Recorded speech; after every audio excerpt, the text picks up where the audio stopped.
श्रीमद् भगवद गीता अध्याय संख्या 6 अध्याय। इसमें ज़्यादा जो चर्चा होगी वो निष्काम कर्म योग और अष्टांग योग की। तो शुरू के 4-5 श्लोकों में भगवान दोबारा स्थापित कर रहे हैं कि निष्काम कर्म योग से ही आगे बढ़ना श्रेष्ठ रहेगा, क्योंकि इसके द्वारा जो है चित्त की शुद्धि होने के बाद आगे बढ़ने की संभावना अच्छे से है, नहीं तो वो व्यक्ति वातावरण कहला सकता है। इसीलिए यहाँ पर कल जैसे हमने दूसरा श्लोक किया था, द्वितीय श्लोक में भगवान ने कहा कि सन्यासी कौन है जिसको उसे तुम योग जानो। पंडित जिसको सन्यासी कहते हैं उसको भी तुम योग जानो। क्यों? अर्थात कहते कौन है सन्यासी? जो कर्म फल की इच्छा का प्रत्याग करने में समर्थ है। वो कौन होगा? निष्काम कर्म योगी। कर्म फल की इच्छा का प्रत्याग, कर्म के फल की इच्छा नहीं है, वो निष्काम कर्म योगी का होता है, वो सन्यासी है। तो निष्काम कर्म योगी श्रेष्ठ है। जो कहते नहीं कर सकता कर्म फल की इच्छा का त्याग, वो योगी नहीं होता। उससे अगले श्लोक में कल हमने सुना कि भाई जो तो हमने जो लेटर के हिसाब से देखा था, तो कह रहे जो तो आरूढ़ होने के इच्छुक है ध्यान योग में, जो ध्यान योग में प्रवेश करना चाहता है, उसके लिए कर्म का साधन कहलाता है। कर्म साधन कहलाता है मतलब निष्काम कर्म योग का ही उसको आश्रय ग्रहण करना चाहिए। और जो पहुंच चुका है उस अवस्था तक निष्काम कर्म योग का आश्रय ग्रहण कर लिया, अब जो है आगे पहुंच चुका है, जब निष्काम कर्म योग का फल क्या मिलेगा तो बता सकता है? चित्त शुद्धि। तो चित्त शुद्धि के द्वारा अब आगे बढ़ने के लिए उसको क्या करना पड़ेगा? जो ध्यान योग में अगर आगे बढ़ना चाहता है तो ध्यान योग के जो स्टेप्स हैं, अर्थात जो यम नियम साधन जो भी है उसका 8 अष्टांग योग का उसका पालन करेगा। तो इसीलिए उसको कहते हैं योगारूढ़ अवस्था। जो बाद की अवस्था है, जो पहले वाली अवस्था है, जो होना चाहता है उसमें, उसको कहते हैं योगारूढ़। योगारूढ़ मतलब इच्छा करने वाला, योग के मार्ग में आगे बढ़ने की इच्छा करने वाला, उसके लिए कर्म ही साधन है। और दूसरे के लिए जो है कर्म त्याग ही साधन है, मतलब वो उसको कोई कर्म करने की अपेक्षा नहीं रहेगी। कोई बता सकता है कि जो योगारूढ़ अवस्था में पहुंच गया उसको कोई भी कर्म करने की आवश्यकता क्यों नहीं है? और नहीं कर्म नहीं करने पर उसको कोई दोष भी नहीं होता, ऐसा क्यों? कर्म नहीं करने पर उसको कोई दोष भी नहीं होता और उसको कर्म करने की कोई आवश्यकता भी नहीं है, वो कर्म करता भी नहीं है। हाँ जी प्रभु जी बताइए, वेणुगोपाल प्रभु। इसको आत्मनात्म विवेक हो चुका है तो इसके लिए उसको फिर कर्म का कोई दोष नहीं लगेगा। कर्म करने का कोई दोष नहीं लगेगा। क्यों नहीं लगेगा? पहले तो सबसे पहले ये बताओ, कर्म करने की इच्छा क्यों नहीं पैदा होती उस व्यक्ति के अंदर? जान चुका है वो शरीर नहीं आत्मा है। हाँ, हम शरीर के लिए कर्म करते हैं। सारे कर्म किस लिए कर रहे हैं? शरीर के लिए, शरीर को सुख देने के लिए। जब किसी व्यक्ति को यही अनुभव हो गया कि मैं आत्मा हूं, मैं शरीर नहीं हूं, तो फिर वो आत्म कल्याण के लिए कार्य करेगा। जो भी कार्य करेगा अपनी सारी एनर्जी कहाँ लाएगा? जिससे आत्मा का कल्याण हो, उसमें एनर्जी लगाएगा वो व्यक्ति अपनी। तो इसीलिए वो व्यक्ति कर्म करता ही नहीं है। और कई बार वो कर्म करता भी देखा जाता है। ऐसा व्यक्ति जो आत्मा के लेवल तक पहुंच चुका है, वो क्यों कर्म करता है? फिर तो बता सकता है इसका उत्तर? कि देखा जाता है श्राद्ध कर रहा है और सारी चीजें कर रहा है। हाँ जी सोनिया दीदी बताइए। बिल्कुल, लोक शिक्षा के लिए। लोक शिक्षा का अर्थ होता है कि भाई देखो, समाज में रहते हैं तो उसको पता है कि मेरे को कई लोग फॉलो कर रहे हैं। लोक शिक्षा का अर्थ क्या है? अच्छे से समझो इसको। भाई मेरे को कई लोग फॉलो करते हैं, क्योंकि ऐसे जो आत्मा के लेवल तक पहुंच चुके होते हैं, चाहे वो गृहस्थ में ही रहते हो, उनको लोग मानने लग जाते हैं बहुत। क्यों? क्योंकि भाई उसका आचरण तो बहुत श्रेष्ठ हो जाता है, वो किसी से द्वेष ही नहीं करता। हमारे संसार में लोग, कुछ लोग हमें प्यार करते हैं, हम भी किसी को प्यार करते हैं, और किसी से हम द्वेष करते हैं। क्यों? क्योंकि कहीं ना कहीं शरीर को जो हमारे सुख देता है, जो व्यक्ति हमारी हेल्प करता है, उसको तो हम अपना मान लेते हैं। जो शरीर संबंधी सुख नहीं प्रदान कर रहा हमको, हम उसको अपना दुश्मन मान लेते हैं, शत्रु मान लेते हैं। लेकिन जो आत्मा के लेवल पर पहुंच चुका है, उसका तो कोई संबंध रहा नहीं ना शरीर वाला, इसीलिए उसको सब जीवों में एक ही आत्मा नजर आती है, इसीलिए वो सबसे प्रेम करने लग जाता है, उसका बिहेवियर बिल्कुल चेंज हो जाता है। तो उस व्यक्ति को लोग बहुत मानते हैं। लेकिन मानने वाला व्यक्ति तो आत्मा के लेवल तक नहीं पहुंचा, इसीलिए वो व्यक्ति को पता है, जो आत्मा के लेवल तक पहुंच चुका है, कि भाई अगर मैं श्राद्ध नहीं करूंगा, नैमित्तिक कर्म करने त्याग कर दूंगा, तो ये मेरा देखा देखी मेरे को फॉलो करता हो, ये भी मानना बंद कर देगा पितरों को। लेकिन इसको तो दोष लग जाएगा ना, उसको दोष क्यों लग जाएगा? क्योंकि अभी तो वो वैसे वाला लेवल तक नहीं पहुंचा। उसके लिए तो नैमित्तिक कर्म करने से उसके चित्त की शुद्धि होगी। ये व्यक्ति यज्ञदान और तप क्रिया करने की इसको कोई जरूरत नहीं है, लेकिन फिर भी लोक आचरण के लिए थोड़ा यज्ञदान और तप क्रिया कर रहा है, बिल्कुल बेमने, मन तो है ही नहीं अब इसका, फिर भी कर रहा है। क्यों? क्योंकि उसको पता है मेरे देखा देखी अन्य लोग भी करना बंद कर देंगे। यद्यपि वो कुछ ना भी करे तो भी कोई दिक्कत नहीं। अगर वो जाके कहीं जंगलों में बैठ जाए या ऐसे पहाड़ों की जगह पर जाके बैठ जाते हैं बड़े बड़े योगी, वहां तो कोई देखने वाला नहीं है उनको, तो इसलिए वो कुछ भी नहीं करते। वहां थोड़ी वो हम लोग कितना कुछ करते हैं, कभी बसड़िए का मत्था टेक रहे हैं जी, कभी कुछ करना है, कभी कुछ, कितने तरह के नैमित्तिक कर्म करते हैं हम, कितनी प्रकार की पूजाएं करते हैं। इन सब का उद्देश्य क्या होता है? मूल रूप में उद्देश्य चित्त शुद्धि है इन सब का। कहीं ना कहीं हम अपने आप को शुद्धिकरण कर रहे हैं। लेकिन वो व्यक्ति तो वहां बैठ गया जाके जंगलों में या पहाड़ों में जाकर बैठ गया, जिसको आत्मनात्म विवेक हो गया, तो वहां पे वो कुछ भी नहीं करता, तो उसको कोई दोष भी नहीं लगता, और ना ही वो उसको लोकाचरण करना है, क्योंकि वो लोगों में रह ही नहीं रहा। तो इसीलिए कभी कभी देखा जाता है लोकाचरण करेगा, कभी कभी देखा जाता है लोकाचरण नहीं भी करेगा, उसको कोई दोष नहीं है। तो ये इसका अर्थ था। चतुर्थ श्लोक में आ गया था कि फिर आगे बता रहे हैं कि चित्त जिसका भली भांति शुद्ध हो चुका है तो इंद्रिय ग्राह्य विषयों में और कर्मों में कोई आसक्ति नहीं रहती। बिल्कुल सही बात है भाई, क्योंकि उसको चित्त शुद्ध हो गया तो आत्मा है ये पता चल गया, तो इसीलिए अब उसका आंख जो रूप का स्वादन करती थी वो तो मन के द्वारा करता था, मन ही उसका रहा नहीं उस तरह से, अब मन शुद्ध हो गया है, तो इसीलिए विषय भोग त्याग हो गए, उसके कर्मों में कोई आसक्ति नहीं रही। ऐसे पुरुष को, जो त्यागी पुरुष होता है, ऐसा जो फल की कामना का त्याग करने वाला है, उसको क्या कहा जाता है? योगारूढ़ कहा जाता है। अगला श्लोक जो है 5 नंबर श्लोक, उद्धरेत आत्मा आत्मनानम, ये श्लोक कल किया था हमने लास्ट। तो इस श्लोक में आया था कि भाई मनुष्य क्या करे, इसीलिए भगवान अब आगे अर्जुन को कह रहे हैं कि मन के द्वारा आत्मा का संसार से उद्धार करे, क्योंकि मन ही अधिगति कराता है मनुष्य की, इसीलिए मन को लगाकर रखना है ना। तो ये भक्तों के लिए श्लोक भी है, ये ज्ञानियों के लिए भी है, योगियों के लिए भी है, देखा जाए तो यहाँ पर यही कह रहे हैं कि भाई इंद्रियों के जो विषय है उसका कारण क्या है, इंद्रियों का विषय में जाने का, क्योंकि मन भोग करना चाहता है, मन से सारे भोग होते हैं। मन में हमारा मन कहीं और हो तो हम भोग नहीं कर सकते। मान लो कोई व्यक्ति के सामने रसगुल्ला रख दिया जाए और उसका मन कहीं और है, मान लो उसके किसी बहुत प्रिय व्यक्ति का शरीर छूट चुका, अब उस डेथ हो गई, अब उसका मन तो नहीं है वहां पर, उसके सामने बड़े बड़े व्यंजन रख दिए, क्या वो आस्वादन करेगा? उस व्यक्ति को जो सारी चीजें पसंद थी खाने के लिए उसके सामने रख दी, लेकिन उसका मन वहां नहीं है, नहीं करेगा आस्वादन। क्यों नहीं करेगा? क्योंकि मन के द्वारा ही इंद्रियां भोग होती हैं, मन तो है ही नहीं वहां पे। तो उसको अगर कोई व्यक्ति धक्के से खिलाएगा भी ना तो वो ऐसे ही खाता रहेगा, उसको कोई स्वाद नहीं आएगा, क्योंकि उसका मन वहां पर नहीं है। तो इसलिए यहाँ कह रहे हैं कि मन ही अपना उद्धार करने वाला है, मन ही जो है यहाँ पर हमारा जो है हमें संसार में फंसाने वाला है। तो मन ही मनुष्य नाम बंधन कारणम बंध मोक्ष, ये आगे जो वृत्ति में लिखा है। तो इसके लिए यहाँ कृष्ण कह रहे हैं भैया मन को समाहित करे। योगी जो है मन को समाहित करता है।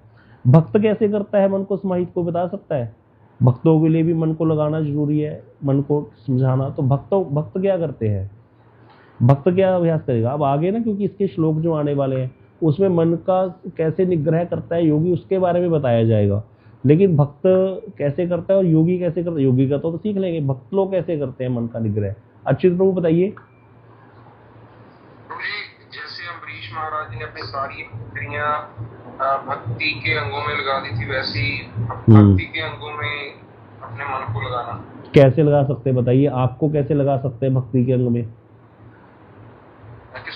आंख को, नेत्र, श्री विग्रह के दर्शन करने में, और भगवान के वैष्णव के दर्शन करना, धाम दर्शन करना, ठीक है। और नेत्र हो गए, चक्षु हो गए, चक्षु कर्ण नासिका जीवा त्वचा, 5 ज्ञान इंद्रियां। चक्षु हो गए, कर्ण, कानों से क्या करेगा? कानों से कोई श्रवण करेगा, भगवान का कीर्तन श्रवण करेगा। अगर भगवान की कथा में मन ही ना लगे तो क्या करे व्यक्ति फिर बेचारा? उसको गाने सुनने अच्छे लगते हैं और इधर उधर की बातें सुनना बड़ा अच्छा लगता है। किसी की चुगली करे कोई व्यक्ति, कोई बताए वहां क्लेश हो गया था, फिर बैठ करके अच्छे से सुनना बड़ा अच्छा लगता है, तब फिर क्या करेगा? कर्ण इंद्रिया तो भाई भोग की तरफ ही जाएगी ना। हाँ जी संजय प्रभु, इसका उत्तर क्या है बताओ संजय प्रभु। साधु संग करेगा, ज्यादा से ज्यादा साधु संग से ही प्रभु जी उसका मन लगेगा कथा। साधु संग करता है, साधु संग में भी दोष दिखते हैं, क्या करे? साधु में दोष नजर आने लग जाते हैं, क्योंकि उसको ज्ञान और भक्ति का अंतर नहीं पता। ज्ञानियों वाले लक्षण जो है वो साधु वैष्णव में देखना शुरू कर देता है। अब पहले दिन तो कोई भी वैष्णव विरक्त नहीं होता। वैराग्य बहुत बड़ी चीज है, देखो इसको सारी चीजों को समझो। संसार में वैराग्य बहुत बड़ी वस्तु है। जहां कहीं भी आप वैराग्य दिखोगे ना, एकदम से झुकना शुरू कर दोगे। अब देखा जाता है भक्त तो युक्त वैराग्य धारण करते हैं, वो पूर्ण वैराग्य थोड़ी होता है भक्तों का। और जो कनिष्ठ भक्त है उसका तो वैसे युक्त वैराग्य भी सही सही से सद नहीं रहा होता बेचारे का।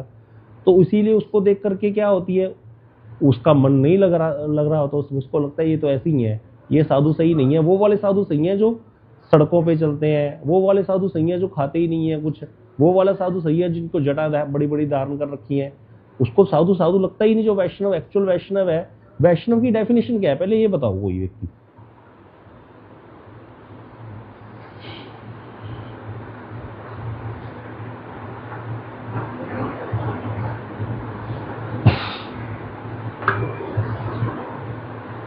कौन है जी, पता ही नहीं लग रहा। हाँ जी सनातन प्रभु जी बताइए, वैष्णव की डेफिनेशन क्या है? जिसको देखते ही भगवान का स्मरण हो जाए। ये तो बहुत तीसरे कोटि की जो महाप्रभु जी ने बोली थी, है ना। पहला क्या है, जिसके मुख से एक बार भी कृष्ण नाम निकला, महाप्रभु जी ने कहा था वो वैष्णव है। महाप्रभु से पूछा था भक्तों ने, वैष्णव किसको कहते हैं?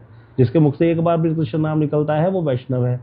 फिर दूसरा बार अगले साल फिर आए भक्त वहां पर। कहाँ के भक्त थे? कुलीन ग्राम के ना। कुलीन ग्राम के भक्तों ने महाप्रभु से पूछा, 3 बार रथ यात्रा पे आए थे। दूसरी बार भी यही प्रश्न कर दिया, महाप्रभु वैष्णव को कैसे पहचाने? तो महाप्रभु जी कहते जहां जिसके मुख से हर समय कृष्ण नाम निकलता है वो भी वैष्णव है। पहले बोल दिया जो एक बार भी कृष्ण नाम ले दे वो वैष्णव। दूसरी बार बोल दिया कि जिसके मुख से हर समय कृष्ण नाम निकलता है वो भी वैष्णव। तीसरी बार बोल दिया जहार दर्शने, जिसको दर्शन करने से आई से कृष्ण नाम मुखे आई से कृष्ण, जहार दर्शने मुखे आई से कृष्ण नाम, जिसका दर्शन करने मात्र से तुमको प्रभु जी राधे राधे, वो वैष्णव है। तो यहाँ पर फिर ये पहला वाला भी वैष्णव, दूसरे वाला भी वैष्णव, तीसरे वाला भी वैष्णव। तो इसकी डेफिनेशन फिर क्या बताई गई कि पहले वाला कनिष्ठ है, दूसरे वाला मध्यम कोटि का और तीसरे वाला उत्तम कोटि का वैष्णव। अब हमारे सामने के वैरागी संत आया, जटाएं धारण कर रखी है बड़ी बड़ी, है ना, और शरीर पर सिर्फ एक कपड़ा लंगोट ओनली, और कुछ भी नहीं है, और वो कृष्ण नाम नहीं ले रहा, ना ही राम के प्रति उसको आसक्ति है। भगवान के नाम रूप गुण लीला में कोई आसक्ति नहीं है उसको। वो क्या मानते हैं कि ब्रह्म एक, जो ये राम और कृष्ण माइक ब्रह्म है, ब्रह्म जो है उसका कोई रूप नहीं है, कोई नाम नहीं है, कोई लीला नहीं है, कोई क्रिया नहीं है। ऐसा वाला योगी आया हमारे सामने या कोई ज्ञानी आया और बड़ा विरक्त, बिल्कुल किसी चीज में आसक्ति नहीं संसार की। आप बताओ हम लोग उसको वैष्णव कहेंगे कि नहीं कहेंगे वैष्णव की डेफिनेशन के अनुसार? हाँ जी सुनीता दी। अच्छा चलो भाई, नहीं कहेंगे वैष्णव। अब ये बताओ संसार के लोग उसको क्या कहेंगे? जिसको नहीं पता, जिसने साधु संग नहीं किया, वो तो उसके चरणों में झुक जाएंगे और उसको सब कुछ मानने लग जाएंगे। सोचेंगे अगर ये बाबा हमारे घर प्रसाद पाले तो हमारे सारे जो है रोग दूर हो जाएंगे संसार की। क्योंकि भाई कितनी बड़ी बात है, इतने बड़े संत। तो ये समझने वाली बात है कि वैष्णव की डेफिनेशन क्या है, वैष्णव कौन है, समझना इसको। वैष्णव, फिर वैष्णव कोटियां 3 है भाई, कनिष्ठ मध्यम और उत्तम। तो इसीलिए यहाँ पर जो चर्चा चल रही है कि भाई मन, आपसे प्रश्न किया था कि जिसका मन ना लगे क्या करे बेचारा, क्या करे, मन लगता ही नहीं है।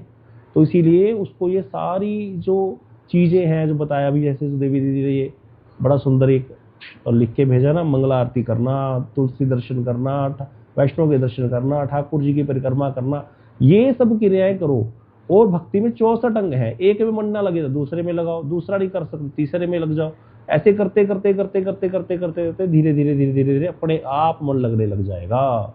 लेकिन अभी देखना, अब यहाँ पर इस चैप्टर में योगी कैसे मन को लगाता है, कैसे उसके लिए कितना कुछ बताया गया।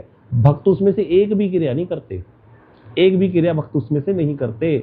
वो सिर्फ साधु संग करते हैं, हरि नाम करते हैं, यही सब जो 64 अंग है भक्ति के उसका ही पालन करते हैं। तो ये सब चीजें क्लियर होना जरूरी है, क्योंकि अभी हम डेंजर जोन में घूम रहे हैं। आप बताओ इसका अर्थ क्या है मेरी बोलने का, डेंजर जोन में घूम रहे हैं। अभी हम कौन से डेंजर जोन में घूम रहे हैं बताओ, कोई बता सकता है डेंजर जोन का अर्थ क्या है? नहीं, यहाँ पर जो हम पढ़ रहे हैं उसके हिसाब से जो हम पढ़ रहे हैं अभी गीता, जहां जिस लेवल पे अभी हम गीता पढ़ रहे हैं, ये जो पहले छेद है ये डेंजर जोन है भक्तों के लिए। क्यों डेंजर जोन है? हाँ, यहाँ पर ज्ञान और योगियों की चर्चा हो रही है, और भक्त जो कनिष्ठ भक्त है उसको तो लगता है भैया देखो इतना कुछ बताया कि हम तो इसमें से कुछ भी नहीं कर रहे। तो ये डेंजर जोन है गीता का पहले 6 अध्याय। समझने वाली बात है, ये पता होना चाहिए। इसीलिए यहाँ पर जो है हमें क्लैरिटी हम कर रहे हैं, योगी कौन है, ज्ञानी कौन है, कर्मी कौन है, कर्मी का क्या साधन है, योगी का क्या साधन है, ये सब चीज क्लियर हो रही है। इसके द्वारा आप धीरे धीरे अब कर रहे हैं हम भक्ति में भी मन नहीं लगता, सीधी सी बात है भाई, कहाँ लगता है मन। माला करते हैं, ऐसे होता है कई बार तो माला ये नहीं समझ होता था माला ने हाथ को पकड़ा है कि हाथ ने माला को पकड़ा है, छूटी नहीं रही होती माला और पूरी भी नहीं हो रही होती। कई बार तो माला पूरी नहीं होती, पता नहीं क्या हो जाता है। मतलब जैसे कोई घर में कुछ बन गया, तैयारी होगी कि खाना लग गया, तो थोड़ी सी माला रह रही होती है, वो भी पूरी नहीं होती। 2 मिनट में वैसे वो माला पूरी हो जाए जितनी रहेगी, लेकिन वो 2 मिनट भी पूरे नहीं होते होते। इतना तो हमारा मन संसार में रमा हुआ है, बताओ। तब पर भी अब ऐसी चीजों को पढ़ करके कोई पढ़े, गीता की पहले शेर है, वो तो लगेगा भैया इतना कुछ करना चाहिए था, तभी तो होता नहीं है, हम गलत कर रहे हैं, कहीं ना कहीं हमसे छूट गया, कुछ चूक गया। जैसे हम कल चर्चा कर रहे थे कि योग का आश्रय लेंगे कि नहीं लेंगे। शरीर को ठीक रखने के लिए थोड़ा बहुत योगा कोई करता है व्यक्ति करे, कोई बात नहीं है, लेकिन मन को जो लगाने के लिए हमारा साधन रहेगा भक्ति ओनली। हमारा एक ही योग है, भक्ति योग। ये ध्यान रखनी है सबने चीज, ध्यान पूरा ध्यान में रखना है। हमारा एक ही योग है, भक्ति योग, बस, और कोई योग हमारा नहीं है। हम कोई ज्ञान योग का आश्रय नहीं लेंगे, कोई कर्म योग का आश्रय नहीं लेंगे, कोई ध्यान योग का आश्रय ग्रहण नहीं करेंगे। शरीर को ठीक रखने के लिए थोड़ा बहुत कोई योगा करता है, वो योग नहीं कहलाता, वो तो वैसे ही शरीर के लिए हो गया। वो तो प्राणायाम हो गया, एक प्राणों का व्यायाम हो गया, वो एक शरीर को ठीक करने के लिए कर रहे हैं, उसमें कोई आपत्ति नहीं है, वो समय बचने के बाद आप कर सकते हो। हाँ जी सनातन प्रभु जी। ये जो आपने सब पढ़ाया है, ये सारा डेंजर जोन वाली बातें हैं, ये हमें बस सुननी है, हाँ, साइड में कर देनी है। हाँ, लेकिन ये बहुत फायदा देगा हमें। अब इसका उत्तर देखते हैं कौन ये देगा कि हमें दूसरों, जैसे बाहर के लोग हमारे से कुछ पूछते हैं या कुछ करते हैं, तो वो उनको समझाने के लिए ये ठीक है। बाहर के लोगों से भी अपेक्षा पहले अपने आप को देखो। हम लोग क्या करते थे पहले, कोई भी लाल कपड़े वाला साधु देखते थे, लाल कपड़े वाला व्यक्ति, उसको साधु मानते थे कि नहीं मानते थे? भाई मानते थे, सीधी सी बात है। अब मानते हैं इसको सुन करके? अब नहीं मानते।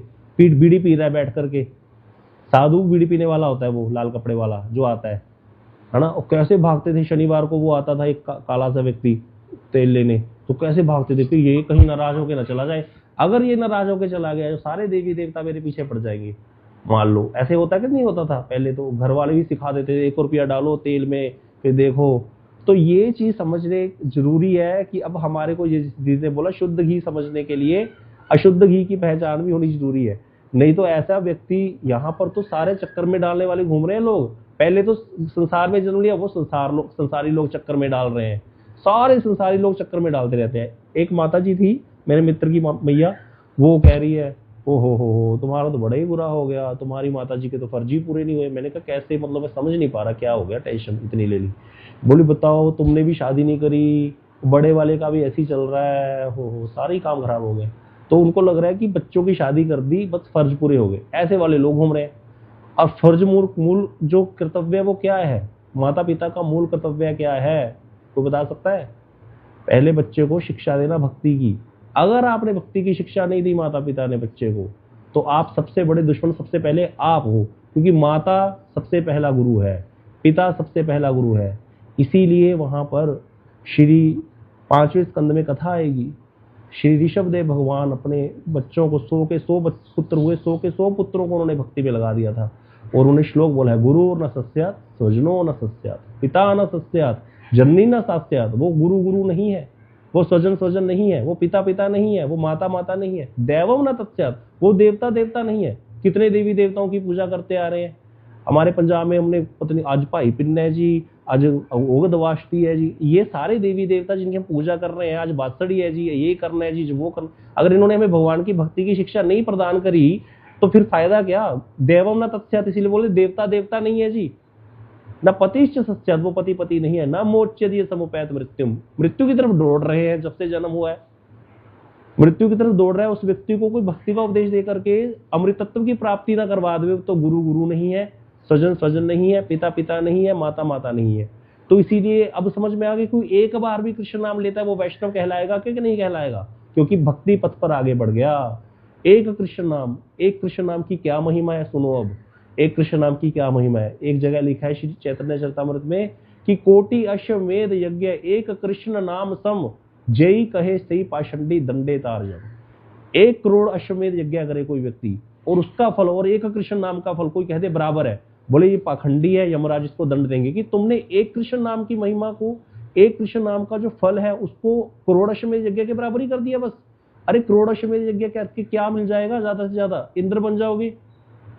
और तुमने एक कृष्ण नाम का फल ये बोल दिया। एक कृष्ण नाम क्या फल दे सकता है, कोई चिंता नहीं कर सकते, इसकी कोई डेफिनेशन नहीं है कि एक कृष्ण नाम का क्या फल है। इसीलिए एक बार भी किसी ने कृष्ण बोल दिया तो वैष्णव है वो, इसको समझना है। अब जो ज्ञानियों के रास्ते पे चल पड़ा, सोचो कि नहीं सोचो, बताओ उसकी आत्मा का नाश हुआ कि नहीं हुआ? वो तो कभी नाम नहीं लेगा इस तरह से भगवान का, क्योंकि अगर वो आपको कि नहीं ज्ञानी तो भगवान का नाम लेते हैं, बिन देते तो है, लेकिन उद्देश्य क्या है नाम लेने के पीछे? मुक्ति। उद्देश्य तो मुक्ति है ना, भगवान की सेवा तो नहीं है। इसीलिए वहां पर वो चूक गया। अगर शुद्ध साधु संग होगा तभी बस समझ पाएगा, और उसके भी चांस बड़े कम होते हैं, क्योंकि संस्कार होते हैं ना जो वो बड़े जोर मारते हैं। एक बार श्रद्धा कहीं हो जाती है ना किसी व्यक्ति की, तो फिर वो चेंज नहीं होती। इसीलिए श्रद्धा बहुत बड़ी वस्तु है, इसको बहुत ध्यान से लगाना चाहिए। अगर श्रद्धा गलत जगह हो गई तो बस गई भैंस पानी में फिर। इसीलिए यहाँ पर ये सारी चीजें बताई जा रही हैं। डेंजर जोन में तो हम हैं अभी इस टाइम 6 के 6 अध्याय, क्योंकि भाई इनको सेक करके हमें लगे कि हम तो कुछ कर नहीं दे। इसीलिए भक्ति की महिमा समझानी जरूरी है साथ साथ, लेकिन साथ साथ ये समझ आना जरूरी है बहुत कि साधु किसको कहते हैं, नहीं तो हम किसी को भी साधु मान के लग जाते हैं। और ये सिखाने की जरूरत नहीं पड़ती, देखा जाए वैसे वैष्णव को। सही बताऊं आपको, जो थोड़ा बहुत भी सही साधु संग करते हैं और भजन करने लगे, उनकी अपने आप ही रुचि नहीं होती ऐसे लोगों में। उसको समझ में आ जाता है कि सब ड्रामा चल रहा है। तो इसलिए ये श्लोक हो गया हमारा। अगला श्लोक करते हैं। ये श्लोक पिछले श्लोक के रिलेटेड ही है, इसको इसलिए डायरेक्ट कर लेते हैं। बंधुर आत्म आत्मन तस्य येनेव आत्मनः जित अनात्मनस्तु शत्रुत्वे वर्तेत आत्मैव शत्रुवत। तो यहाँ पर इसका अन्वय कीजिए, प्रीति दीदी आप कीजिए इसका अन्वय। ये आत्मा इसके आत्मा के द्वारा ही आत्मा मन की तरह ही किया गया है। सबसे आत्मा उस आत्मा का आत्मा बंधु मन बंधु किंतु अनात्मनः अर्थितेन्द्रिय जीव का आत्मा एक मन की शत्रु के समान शत्रुत्व अवतार में वर्तते प्रवृत्त होता है। जिस जीवात्मा के द्वारा मन जीत लिया गया है उस जीवात्मा का मन भी उसका बंधु है, किंतु अर्थितेन्द्रिय जीव का मन भी शत्रु के समान अवतार में प्रवृत्त होता है। तो बस वही बात जो पहले ही आ गया था कि मन ही शत्रु है, मन ही बंधु है। और जिसका मन, तो कहते हैं यहाँ पर क्या कह रहे हैं, मन किसका बंधु और किसका शत्रु है? इसके उत्तर में बंधु इत्यादि कह रहे हैं कि जिस जीवात्मा का, जीव के द्वारा आत्मा अर्थात मन जीता जा चुका है, मन उसका बंधु है, और जिसका मन क्या हो गया है, मन संसार में लगा हुआ है, उसका मन शत्रु है। अगला श्लोक, ये तो आसान है बहुत, इसमें कुछ नहीं है, समझ आ चुका है सबको। ये आगे के सारे श्लोक एक जैसे ही हैं। जितात्मनः प्रशांतस्य परमात्मा समाहित शीतोषण सुख दुखेषु तथा मान अपमानयो। इसका मैं ही कर देता हूँ। शीतोषण सुख दुखेषु, शीत उष्ण सुख दुख में, तथा मान अपमानयो, तथा मान अपमान में, प्रशांतस्य राग द्वेष रहित, जितात्मनः जित मना योगी का आत्मा परमा समाहितः भवेत अतिशय समाधिस्थ होता है। अर्थात कह रहे हैं कि भाई जिसका जो निष्काम योग का आश्रय ग्रहण करेगा पहले, फिर योग का आश्रय ग्रहण कर लेगा, ध्यान योग का, ऐसा जो योगी है वो गर्मी सर्दी सुख दुख मान अपमान राग द्वेष से रहित हो जाएगा। उसका मन जो है वो जित आत्मना, मतलब उसका मन जीत लिया गया है, वो योगी कहलाता है। और वो ही समाधि के लिए एलिजिबल है, वो समाधिस्थ होता है व्यक्ति। समाधि ही है उस समय, हर समय उसकी समाधि ही है। भक्तों की समाधि होती है कि नहीं होती? इसका उत्तर देखते हैं कौन देता है।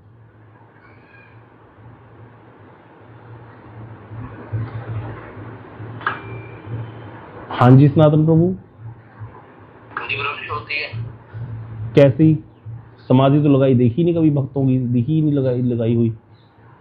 समाधि का मतलब प्रभु जी होता है कि जो मन को है वो अविष्ट करना किसी चीज में। सही है, बिल्कुल करते हैं वो अपने मन को वैष्णवों में, भगवान में, गुरुदेव में, इसमें अविष्ट करते हैं। तो उनकी समाधि क्या कहलाती है? एक टर्म है उस समाधि की, टर्म, उस समाधि की टर्म का एक नाम है वो पता है किसी को?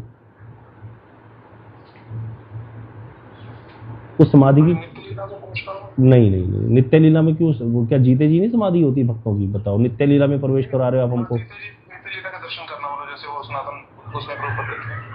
हाँ, नित्य लीला का दर्शन करना, लेकिन उसका नाम क्या है? ठीक है, नित्य लीला दर्शन होते हैं भक्तों को, जो उत्तम कोटि के वैष्णव उसको होते हैं नित्य लीला के दर्शन, लेकिन उस टर्म का नाम क्या है? इवन की जो मध्यम कोटि या कनिष्ठ वैष्णव की भी समाधि होती है, देखा जाए मानसी में चले जाते हैं प्रभु जी। मानसी भी ठीक है, लेकिन उसका नाम क्या है? सहज समाधि, याद रखना, सहज समाधि। सहज समाधि मतलब बस कोई ऐसे नहीं कि ऐसे बैठे हैं भ्रिकुटी के मध्य ध्यान स्थापित करके, ऐसा तो भक्तों को कभी देखोगे नहीं। आराम से घूमते फिरते नजर आएंगे, सारे कार्य करते नजर आएंगे, ये नहीं पता चले कि वो वैष्णव है और परचून की दुकान खोल करके बैठा है, कोई फैक्ट्री चला रहा है लेकिन उसकी समाधि है। अब कहोगे है कैसे हो सकता है? अभी समाधि, फैक्ट्री चला रहा है समाधि है, दुकान पर बैठा है समाधि है। हाँ समाधि है, क्योंकि मन कहीं और ही चला गया उसका, मन ले गए कृष्ण, अब समाधि लग गई उसकी, हर समय उसकी समाधि है। भक्त जो है कनिष्ठ से भी लेकर के, कनिष्ठ की भी समाधि है, अपनी लेवल के हिसाब से समाधि है उसकी, मध्यम कोटि की अपनी समाधि है, क्योंकि जहां जितना मन आविष्ट हो रहा है कृष्ण में उतनी समाधि है उसकी। सहज समाधि, कबीर जी का एक पद है, कबीरा सहज समाधि भली, पढ़ के देखना उस पद को, क्या सुंदर व्याख्या है उसकी।